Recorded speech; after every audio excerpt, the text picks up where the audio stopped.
Okay, so the first thing before we start the rest of the stuff, I just want to address something that I hope that some of the coaches can step in and talk to. We are definitely against bullying and any kind of discrimination or anything like that in the club. We are a very welcoming club. We're a diverse club.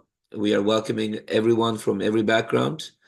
And it depends on, it doesn't matter what their religion is, their race, their culture. We welcome everybody. We have done in the past during, for example, for our Muslim players, and during Ramadan, we brought water and food for them to open their iftar so they can break their fast. We've done some stuff for our Indians. We got some stuff for our African culture. We've done some stuff for our Christians. We want to support everybody and have a welcoming environment.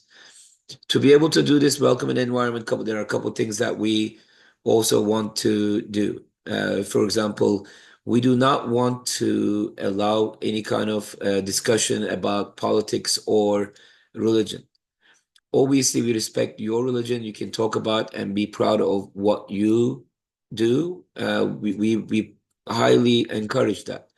But we do not want to attack somebody else's religion or their beliefs and or their race or what they come from, where they come from. So we want to make sure that we do not bring anything like that in training, in games, and respect everybody. Hold on, I have to mute somebody, obviously. It's Coach Daji. All right. So I just want to make sure that we all understand that it's very important for us to address those things and to be able to prevent bullying. One of the most important thing is get rid of the mentality of snitching or talking about it. This is not a mob. This is not a cartel. You are supposed to be telling us if there is something happening. Not everybody is the same household, same things going on in their life. Everybody could be going through different situations in their life, in their families, in their personal life or school. They could be facing bullying so much that one place they want to come to get out of the bullying situation is a soccer field. So we want to make sure you guys understand we could not be, pushing our teammates. We cannot be making fun of them the way that they look or their background or their religion or their political beliefs. That's why we do not want to bring any of that to training. So one of the biggest things is, of course, communication to be able to stop bullying, right? And those five things are listed in a lot of the companies and a lot of the youth systems, sports. It's very important we, keep a standard for our player behavior and encourage you guys to stick together, encourage you guys to do things together, and there are consequences for bullying. Personally, we suspend the player until we investigate is over. And if we find a player, dealing with bullying, and it's not understood by the player, that is not a right thing to do. There's definitely going to be higher consequences, longer periods of suspension, or even getting kicked out of the club. Um, we do not want to allow any kind of behavior like that. Um, Make sure that you guys bring it up to us if something is making you uncomfortable. Now, there are some situations that, like, we've been trying to tell you guys in some of the team meetings we had at the beginning of the year. There are some cultural differences. For example, being a part of the Latino culture myself, I was really blessed with getting to know our Latino families and Latino kids. They are wonderful. They are very fun people. They are very funny. And they have a really different culture about joking around with the ones that they like, they care for, and even to their cousins, their brothers. They can be kind of vicious about things, but in their culture, it's humor. And I know that's not taken like that from other cultures. So I think we need to be very careful about that and make sure that if you guys are not comfortable with some of the jokes, some of the things that makes you uncomfortable, please let the person know. And if the person is not changing it, please let the coach know. We want to make sure that you guys are comfortable coming to training. This is a family environment. We want to make sure you guys understand you are in a safe place. They all need to feel safe place. It's nothing to do with being soft. It's, as you guys know how I am as a coach. I am very loud, demanding. I'm very, out there. But, personally, attacking somebody like that is just not okay. So make sure that we are being very careful with this, and we are not allowing this kind of behavior. And we want to make sure you guys are on top of this. Does anybody have a question about this? Any of the coaches want to step in and say anything about it?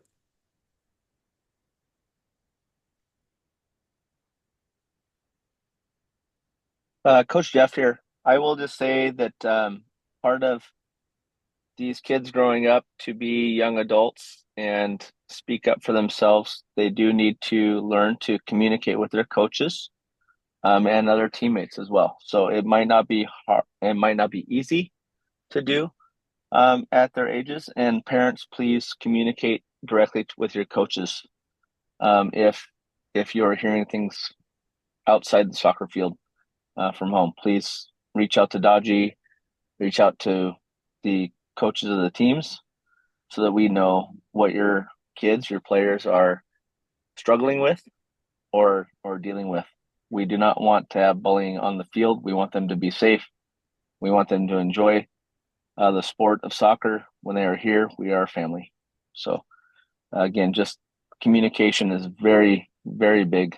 We need to be able to speak about the facts of things that are going on, what people are feeling, um, and how they were being affected. So Yeah. And again, like guys, using language like, oh, you snitched on me or you told on me, that kind of behavior is going to cause suspension too, because you don't know what these kids are going through to be able to judge them. You don't know what they go through. So you cannot be saying anything like that. That kind of language is not okay. Everybody is okay to communicate with us if they're not feeling safe and comfortable. So make sure you guys understand that. All right. I'm gonna move on from this subject to the other one now. Managing the lost. Okay, we need to mute some people, I think, again. All right, we missed the whole first part. Whoops. That change the name. What? All right, guys, please mute yourselves. If you have any questions, please ask it in the chat at this point. All right, so managing the last 15 minutes, and thank you for listening about the anti-bullying thing for our club. And we're going to be sending more PowerPoint presentations as well to you guys, especially before the next year. But it's very important subject to us. Moving on to the managing the last 15 minutes. So one of the big thing is a lot of our teams either they lose the lead or they do not know how to come back in a game. Last 15 minutes is the most important time at any game. Majority of the goals actually happens in the last 15 minutes and the end of the first half. So those stats mean that we need to really manage the time, manage the game really well during that time. So one of the most important things, of course, how to last a full 90 minutes of soccer game without getting tired. Um, First of all, I'm going to ask a question. If you can put it in the chat, does everybody understand what is managing last 15-minute mean?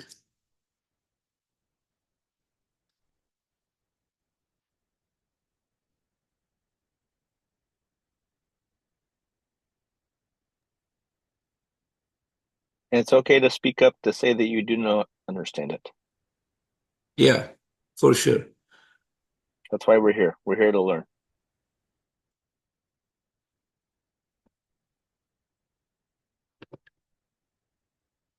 All right, I see some messages. All right, guys, you're not just jumped in here. They're not saying anything, so you guys gotta speak up. Very good. Not slacking up at the end. Keeping the control of the game. Very good. Tim says he understood. I would like you guys to all say something. Parents, your kids just logged in just to log in. They're not communicating. If you can hear me, please make sure they are actually interactive. Thank you. So, all right. So let's go to the next. Yep, Tim says he agrees. That's good. All right. So, manage the last 15 minutes. Obviously, we need to be in shape enough. We're going to go through the fitness. How do we get the fitness? One of the most important thing is the hydration. We need to make sure you drink a lot, and especially to prevent muscle injuries and muscle soreness. Muscle soreness also affects the way that you think at the end of the game. You're not going to be clear when you have so much other things going on. Your body is not going to be functioning as well as the beginning of the game if your body is exhausted and dehydrated. So we want to make sure that hydration is very critical. Make sure you drink before the game and before the game, as in not just right before the game, but throughout the day and the night before. Your body needs to keep that in the muscles. Your body needs to keep that in the body. So make sure we do that. And next thing is the fitness. So do you do your own fitness outside? When we only, some of you guys do not even come to twice or three times a week. So if you're only coming once a week, do you do your own fitness? What do you do to stay in shape? So some of these studies are very important. You can read some of this right here. I'm going to try to move on a little bit fast because I know we have to move on to a lot of different things, but please read.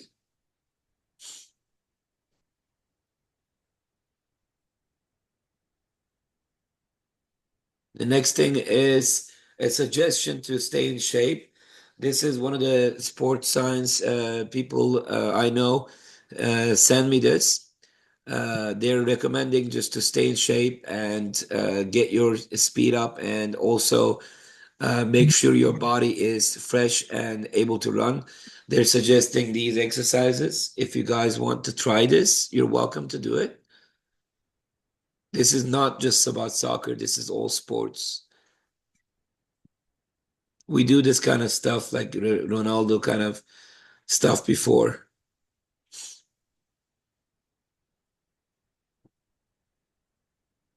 Check it out. Take a picture if you guys want. Yes, Neil, man. All right. And managing the last 15 minutes. All right, let's get to the other aspects of it. Obviously, we need to be fit enough and hydrated enough to be able to do it. Another thing that comes to mind, I want to ask you guys your opinion about this quote. I really like this quote. A player who gets nervous will speed things up. This typically have a negative impact on the performance. So, how do we make this happen for the other team? And then why does that happen to us? The question is that. Let's see if you guys even understand what this means. Please start writing, or if you want to speak up, raise your hand and I'll unmute you. Who gets nervous? Speed. Dwayne, did you want to say something? Oh no, I was just reading what you were saying. I'm sorry about that. Okay. Oh, no worries. Yes, like a nervous person would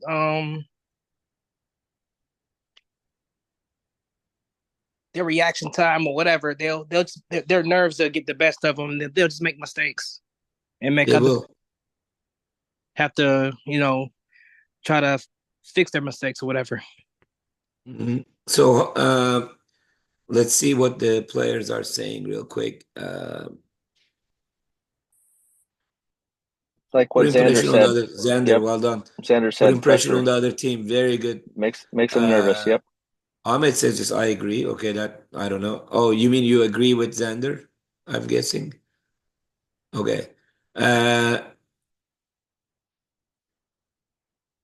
Niall says this is true. He can attest to it.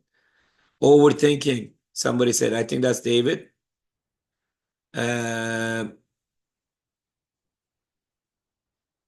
Putting high pressure to keep them in their half. Sure. That's a good one too. So we're talking about the last 15 minutes, focusing on that. So how does this quote carry on to the last 15 minutes? Like, how do we make them speed things up in their mind and not calm, not composed? And how do we make them have a negative impact on their performance?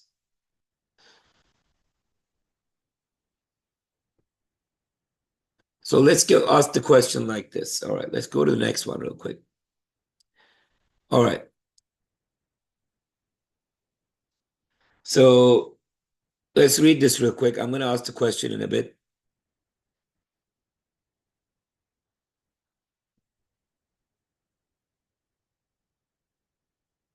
Just FYI, in soccer rules, like wasting time is actually out of the rules.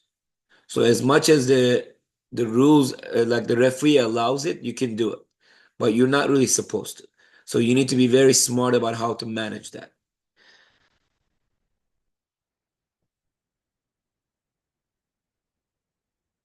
Mental preparation for soccer, secrets to dominate the game. All right, so let's get to this. The last 15 minutes, are we winning? What do we do when we're winning? Last 15 minutes. Take our time. Take our time. We're talking about what, Ivan? When we take Like our if the time, ball where? goes out from a throw-in, we can walk instead of jog. That's it. We can walk after the throw-in. When we get a foul called, when we're gonna take a free kick, we're gonna take it really slow. Sometimes, let's just say Ivan gets on the ball to take the free kick, but then we say, "Hey, man, why don't we have somebody else take the free kick?" And now you waste another like 10 seconds to switch that. And as long as the referee is allowing it, you're gonna do it. Every team is gonna do it. This is not cheating. But the referee steps to the game, obviously he's going to speed up the game, and that's under his control. But we do need to make sure that we manage time well in the last 15 minutes.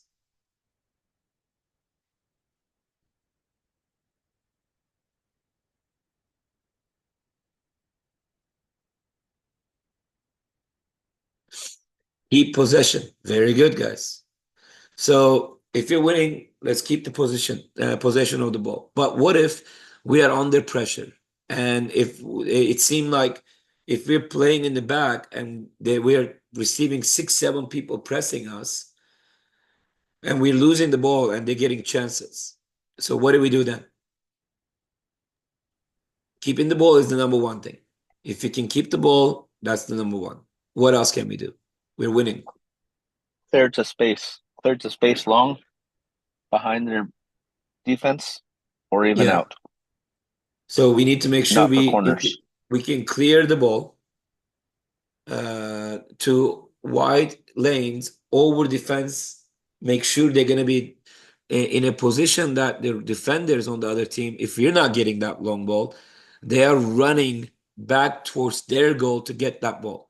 That will allow us to press them and maybe keep the ball in their half for the next 5 to 10 minutes. And that's going to give us some time and space.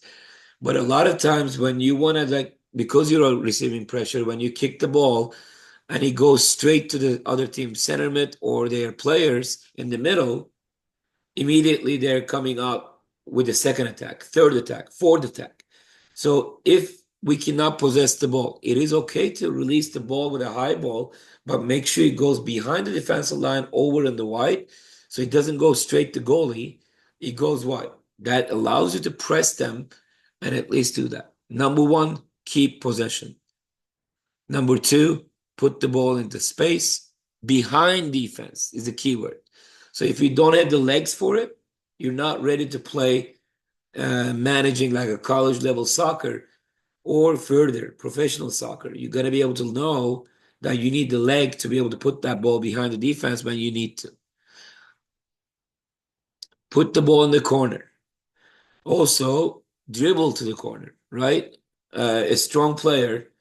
That's one of the reasons in the last game I put a defensive midfielder as a forward, hoping that he will make a run to where we are facing so we can clear the ball to him and he can go after the ball and keep the ball in the corner. But he was running to the wrong side, unfortunately. No offense, Tim. So we want to make sure you guys are going to be facing where the ball is going to be going and go to the corner and try to, most likely going to pull a foul because the other team is going to lose their head. They're going to be frustrated. You're trying to keep the ball in the corner. So you will most likely get fouls, and we want to make sure that you keep it very calm. You cannot be losing your sense. Remember who's winning. If you're the winning one, you got to make sure that you are calmer. Yes, Tim, I know. I know. We'll work on that. So, anything else that you guys think of when we're winning? Dodgy, I'll even say that goes for the players that are on the bench as well. Like For knowing sure. to let the ball run if it gets kicked out by them or us, letting the ball run farther off the sideline, Yeah. that's okay, Yeah. right? Don't catch the ball. Don't That's help extra them to get the seconds. ball. It's extra seconds. Any seconds matters. In those moments, anything matters. Like in our playoff game in the girls' high school, Jeff is coaching with me. Very important last minutes, and a ball went to the stands, and the other balls were already missing, and they were trying to get to that ball, and one of our fans, and we are actually winning. Our fans ran full speed. One of our JV girls ran, got the ball, and give it back to the girl. We were like, come on, that's not game management. Like, you need to let them get the ball. We're not going to be like, you guys need to understand, as long as the referee allows it, this is a part of the game. Every team is going to do this. If they say they don't do this, maybe they never played soccer. So make sure you manage that time really well. I mean, it can get ugly, but that's why the referee should control the game. It's in the referee's hand to make it ugly or adding time, but we need to make sure the other team doesn't get momentum. If the other team is building momentum, that's what we need to get the other team's momentum cut and stop that before it goes to the goal. Momentum always builds up to the goal, and they will catch on and they will get to that point. So hold the ball, keep the possession. Don't boot the ball to the other team if you're going to boot it.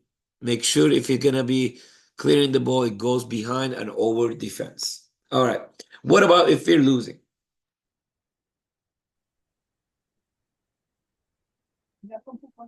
Last 15 minutes, if we're losing. We need to keep the ball in play. We don't Yeah. want it to go out. We do not want to waste more time with it being out or for fouls or set So, plays. okay, want let's the ball hear to be some. in play. Yeah, thanks, Jeff. Yeah, let's hear some of them. Thank you, though. So, yeah, just let's add to. I'm gonna wait for you guys' responses there, but let's add to that. Keep the ball in play is very important. Like when you're losing last 15 minutes, make sure you don't kick the ball out. Make sure you try to keep the ball in play. We don't want a corner, from our side at least. We don't want the ball to go out the throw in because you want to clear it and kick it out because you think that we're gonna take risks. We need to make sure that we are gonna keep the ball in play. The worst thing that could happen okay, I need to mute somebody else. Oh, guys, come on. All right. So the last 15 minutes, the worst thing a coach doesn't want to see is a player just booting the ball to the throw in because the other team is going to take their sweet time to take that throw in. They're going to waste at least 30 seconds to get the ball, and like they should, like we just talked about it. So how do you prevent that? How do you counter that? Is keep the ball in play because the other team does not want us to build the momentum, correct? So I see some really good suggestions there. Play more aggressive. Mids can push up higher as well as the defense on it. More pressure, very good, Mason. We need to apply pressure to them nonstop. We need to apply more numbers up there to their defense. Press, keep the ball in play. Triangles, don't force, keep possession as much as you can. But sometimes it is okay to create chaos if the other team is not dealing with chaos really well, especially. So when I say create chaos, what do I mean?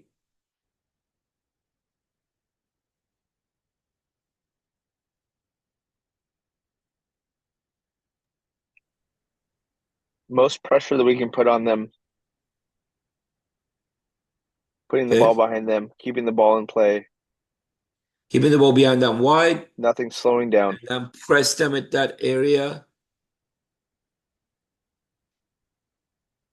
Very high pressure.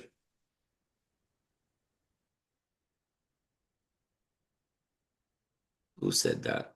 Okay. Ahmet, if this is you, that's good answer. Long balls into opponent's territory can be working if you want to create chaos. But do not kick it to the center because goalie will come and get it and they will have possession of the ball. They're going to waste time. Make sure it's going to be wider. Very, very high pressure is critical. Keep the ball rolling. Keep the ball in possession. If the other team is bad at dealing with chaos, it is okay to put the ball on air, especially the back post and wide areas. But we make sure that you are pressing. If you're not pressing, it's not going to work. Chaos system is not going to work if you don't have the numbers up there. Putting too many numbers up there also means that if I commit like 6 players up there in the offense, that means I don't have as many players to possess the ball in the back. So that kind of changes things a little bit too.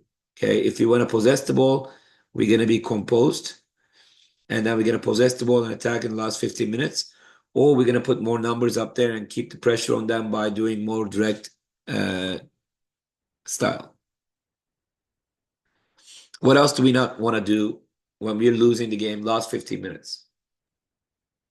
Todd, you kind of mentioned it, but I was going to focus on it. It's just not going to the center, not to the keeper, because the keeper can waste probably the most time of anybody if we're clearing the ball deep into their half. So we and it's have the best to, counterattack we against have us to, too. we have to put that wide. We have to put those balls wide so the keeper cannot come out and get those.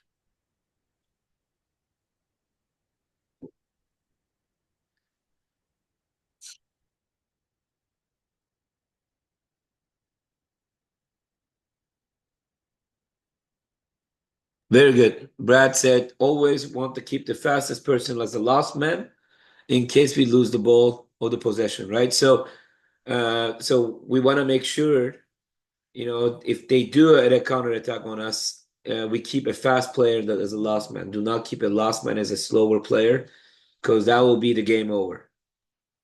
We also, sorry, I have a second. We also want to make sure that in that case, it's like a one time out and wide so that we don't lose the ball with only one person back there also. Exactly. Yep. Great point. Great point. Like these are like critical decision making in the last part of the game. And Regis says, stay calm at the moment of attacking. Yeah, you got to be very composed. You are trying to create chaos to them. But when you have the possession of the ball, you should be calm. You should be composed. You need to make sure that you create that mentality. Like if they take the possession of the ball, we're going to attack them like dogs. We're going to attack them like we are going to just bite them. Like we're going to go after them like we're going to scare them. But once we get the possession of the ball, drop it back, nicely play, put the ball inside the boxes across, take shots outside the box, go for through balls. Make sure that we have the attacking mentality. And managing the last 15 minutes is also not being aggressive inside the final third, getting across inside the box and not going after the ball very intensely. Knowing that this is like time is running out and we're about to lose the game, you need to be extra intense. Give it all you got to be able to put that ball back in the net. And sometimes players, we're talking about let's go back to the quote right here. I love this quote because of that too. A player who gets nervous will speed things up. So we need to be calm at that point. We need to make them feel that pressure so they speed things up and they have a negative impact. But we need to be calm up there. And also remember, with that said, you need to be taking shots. A lot of players, they don't want to be the person who misses the shot, misses opportunities. And you will not be blamed for a loss if you keep shooting, guys. We miss opportunities. I will blame the player more if they had an opportunity to shoot the ball and they didn't. That is the worst. We want to make sure you have the mentality to shoot the ball and attack every single time. Let's move on to the next one. All right. Halftime game management, winning and losing. So this is a very wide thing. One of the coaches said, we're winning 2-0. What do we do? 2-0 is a very dangerous score. At the beginning of the game, if they score a goal 2-1 and they will build momentum from that, they're going to build it up. 1-0 sometimes is a better score, unfortunately, because 1-0, both teams are knowing that they're going to have to do better, right? 2-0 could be a very dangerous because it will bring comfort to some of the players that doesn't understand the game or game management. So that's going to be the cause of that momentum build in there. 1-0, a lot of players are usually very aware that that's not good enough. 2-0 can be very, very dangerous. So we want to make sure that you guys understand that to be able to keep 2-0, also another thing happens. Oh, let's just sit back and defend. 2-0, second half starting, you should be pressing them right away. You get another goal, game over then. But if it's 2-0 and you're sitting back, they're going to attack after attack. You need to press them high and make sure that they don't get the momentum. Last 15 minutes, if you want to pull back and deep, that is fine because you're going to be running out of battery pressing at the beginning of the half anyway. Losing. We're going to have to prepare a high pressure system. We're going to have to prepare more possession base. Now, at the beginning of the second half, we cannot be doing long balls. We need to make sure we possess the ball as much as we can. If you're going to do any direct balls or high balls behind defense, that pressure needs to be, the chaos needs to be left to the last 15 minutes. We need to make sure we are calm and possess the ball as much as we can. But if you don't have the players to possess the ball, if you don't have technical players, you might have to start the chaos a little bit earlier. Does that make sense, guys? Does anybody want to add on or ask a question about that? Coaches, if you want to jump into that.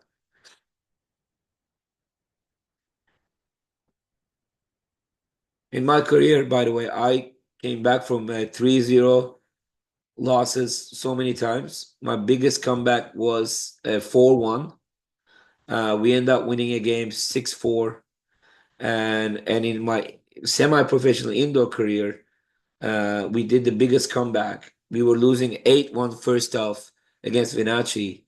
And I did some crazy stuff, one defender and repressed offense.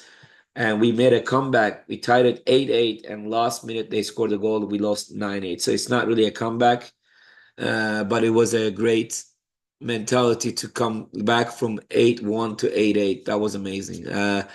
But it's possible. So a lot of players mentally are not understanding that 2-0 behind, oh, we lost the game already. If you go in with that, just step out of the field and don't even play. You need to make sure that 3-0, 4-0 is even possible to come back. Soccer is a game. Anything is possible if you apply pressure to the other team. If you don't apply pressure, if you make them feel like they're winning the game already, they're not going to panic. They're going to continue to score goals and play well. We need to make sure we apply pressure to them to make them panic. And remember the quote again every time. All right. Coaches, do you want to add anything to that? No, it's mainly mindset, I feel like too. If you're already down and out at half and you can't get your head back in the game, now we're playing basically another person down out on the field. Instead of playing with a full 11, now we're playing with a full 10, whether you're there or not, because you've mentally taken yourself out of the game. Yeah, even winning the second half is important. Like we can go to a game 4-0, and we have done it before. We play this. The girls actually played this Crossfire team. We were getting murdered in the first half, and they have this. This is a semi-professional team I'm talking about, and they had three girls that plays in the U.S. national team for the U17 U.S. national team. They're amazing, and to our girls got a chance to play against the girls who are going to be in the World Cup one day, and we had a great second half with missing so many players, so many injuries. At one point, playing 10 players. The effort is everything. If you can show the effort, you have hope for doing better next time. And next time we played that Crossfire team, we barely lost. So it's a big deal. Big deal.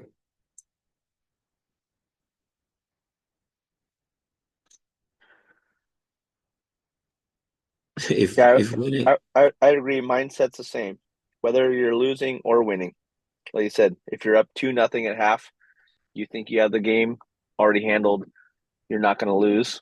You're going to go out there and play softer, not as fast, not as accurate.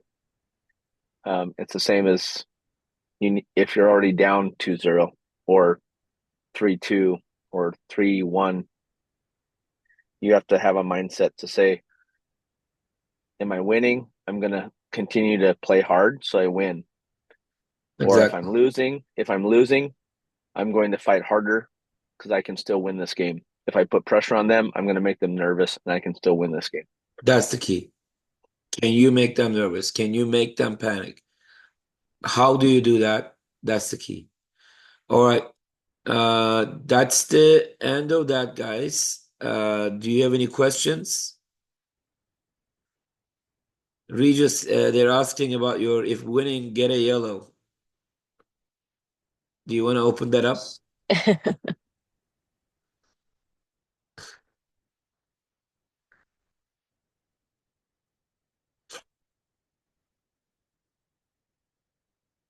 All right.